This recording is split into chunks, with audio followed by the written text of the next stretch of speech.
स्वागत है आज की ताजा खबरों के इस शो में जिसका नाम है कोट्स टुडे हिंदी। मेरा नाम है सैयद आमिर हुसैन और मैं आपको बताऊंगा हिंदुस्तान के सभी कोर्ट से आने वाली आज की ताजा अपडेट्स। इन खबरों के बारे में अधिक जानकारी के लिए जरूर जाइए www.livelaw.in पे। वैसे तो इन सारी ही खबरों के लिंक आपको नीचे डिस्क्रिप्शन में भी मिल जाएंगे। तो आइए आज के एपिसोड को शुरू करें। आज की खबरों की शुरुआत वायु प्रदूषण के मामले से। केंद्र सरकार ने शुक्रवार 22 नवंबर को दिल्ली एनसीआर में वायु प्रदूषण में योगदान देने वाले पराली जलाने को कम करने के उपायों के कार्यान्वयन की निगरानी के लिए पूर्व न्यायाधीशों की एक समिति गठित करने का प्रस्ताव का विरोध किया।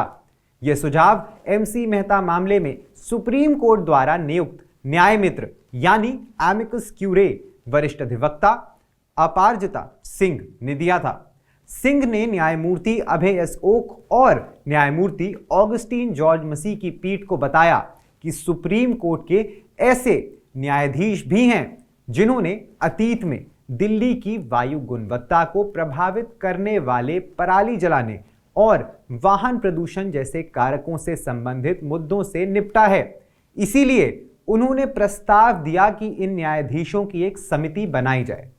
भारत की अतिरिक्त सॉलिसिटर जनरल ऐश्वर्या भाटी ने इस सुझाव का कड़ा विरोध करते हुए कहा कि केंद्र सरकार और वायु गुणवत्ता प्रबंधन आयोग यानी CAQM पर्याप्त कदम उठा रहे हैं। इसी तरह अक्टूबर 2020 में सुप्रीम कोर्ट ने पराली जलाने से संबंधित मुद्दों से निपटने के लिए पूर्व सुप्रीम कोर्ट जज जस्टिस मदन बी लोकुर की अध्यक्षता में एक पैनल का गठन किया था।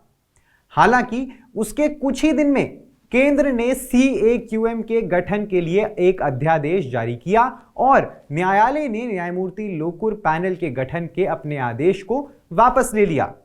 एमिकस अपराजिता सिंह ने यह भी कहा कि CAQM के आंकड़ों के विपरीत पंजाब और हरियाणा जैसे राज्यों में जले हुए क्षेत्रों का डेटा बढ़ रहा है।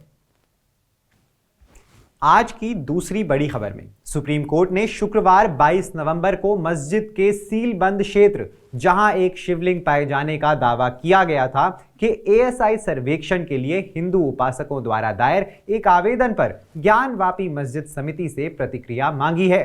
न्यायमूर्ति सूर्यकांत और न्यायमूर्ति उज्जवल भुइयान की पीठ ने उपासकों द्वारा दायर आवेदन पर प्रबंधन समिति अंजुमने इंतजामिया मस्जिद जो ज्ञानवापी मस्जिद का प्रबंधन देखती है को नोटिस जारी किया।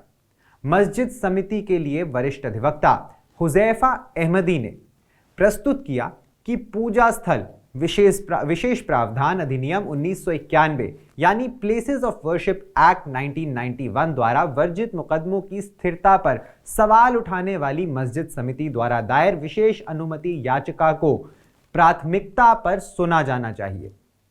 इसके बाद पीठ ने सभी मामलों को 17 दिसंबर को एक साथ सूचीबद्ध किया। अगली खबर में सुप्रीम कोर्ट ने 1976 में पारित 42वें संशोधन के अनुसार संविधान की प्रस्तावना में समाजवादी और धर्मनिरपेक्ष शब्दों को शामिल करने को चुनौती देने वाली याचिकाओं पर शुक्रवार नवंबर 22 को आदेश सुरक्षित रख लिया। मामले की सुनवाई करने वाले भारत के मुख्य न्यायाधीश संजीव खन्ना और न्यायमूर्ति संजय कुमार ने मामले को बड़ी पीठ को सौंपने की याचिकाकर्ताओं की याचिका को खारिज कर दिया।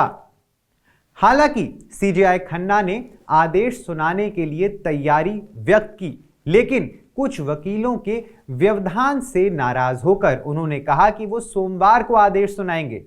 याचिकाएं बलराम सिंह, वरिष्ठ भाजपा नेता डॉक्टर सुब्रमण्यम स्वामी और वकील अश्विनी कुमार उपाध्याय ने दायर की हैं। पिछली सुनवाई में कोर्ट ने कहा था कि धर्मनिरपेक्षता को हमेशा संविधान के मूल ढांचे का हिस्सा माना गया है। सुप्रीम कोर्ट ने आज 22 नवंबर को 2013 के बलात्कार मामले में गुजरात के गांधीनगर जिले द्वारा दी गई आजीवन कारावास की सजा को निलंबित करने के लिए स्वयंभू धर्मगुरु आशाराम बापू द्वारा दायर एक विशेष अनुमति याचिका पर गुजरात सरकार को नोटिस जारी किया। 31 जनवरी 2023 को एक सत्र अदालत ने आशाराम बापू को अपने अहमदाबाद स्थित आश्रम में अपनी शिष्या के साथ कई बार बलात्कार करने का दोषी पाया था और उन्हें दोषी ठहरा के आजीवन कारावास की सजा भी सुनाई थी। आज इस मामले की सुनवाई जस्टिस MM सुंदरेश और जस्टिस अरविंद कुमार की पीठ ने की।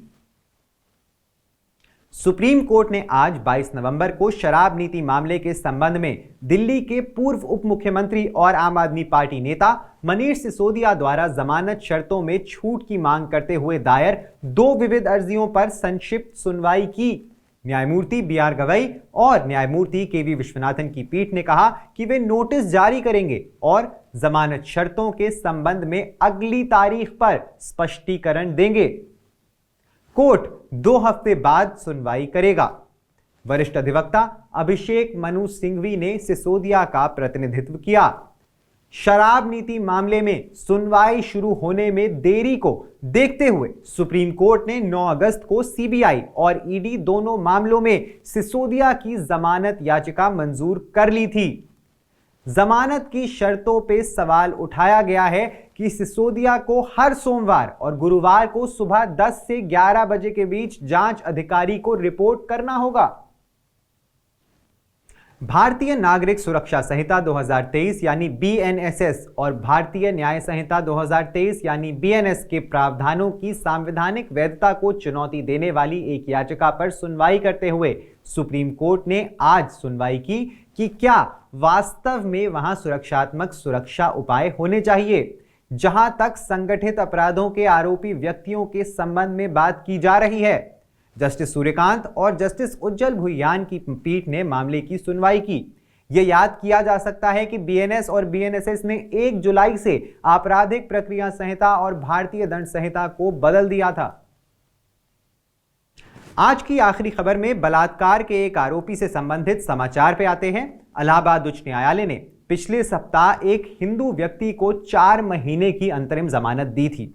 उस पर पॉक्सो अधिनियम के तहत मामला दर्ज किया गया था और उसे एक मुस्लिम लड़की कथित पीड़िता से शादी करने और उसकी कस्टडी मिलने के बाद उसे पंजीकृत कराने के लिए जमानत दे दी गई थी। अदालत ने यह आदेश पीड़िता के बयान पर विचार करने के बाद पारित किया, जिसमें उसने दावा किया था कि वो एक वयस्क है, उसने आरोपी से मंदिर में शादी की है और उसके साथ रहने को भी तैयार है। संक्षेप में, आरोपी को इस साल जुलाई में कथित पीड़िता के पिता द्वारा धारा 363, 366, 376 IPC और धारा 3 और 4 पॉक्सो अधिनियम के तहत दर्ज कराई गई FIR के सिलसिले में गिरफ्तार कर लिया गया था। मामले में जमानत की मांग करते हुए आरोपी ने उच्च न्यायालय का रुख किया था, जहां उसके वकील ने कहा कि कथित पीड़िता और आरोपी ने अपनी मर्जी से शादी की थी। ज्यादा जानकारी के लिए सब्सक्राइब करिए हमारा YouTube चैनल या विजिट करिए हमारी वेबसाइट www.livelawin, जहां आप इन सारी ही खबरों के बारे में अच्छे से जान सकते हैं। लाइव लॉ हिंदी पे आपको हिंदी में सारी ताज़ा अपडेट्स भी मिल जाएंगी। अगर आपको ये वीडियो पसंद आया है तो इसे लाइक करिए और कमेंट करिए अपने व्यूज। हमें YouTube पर सपोर्ट करने के लिए हमारे चैनल को ज्वाइन करिए एज अ मेंबर और सिर्फ 89 रुपए प्रति माह में आप हमें सपोर्ट करके लीगल जर्नलिज्म को प्रमोट कर सकते हैं। धन्यवाद।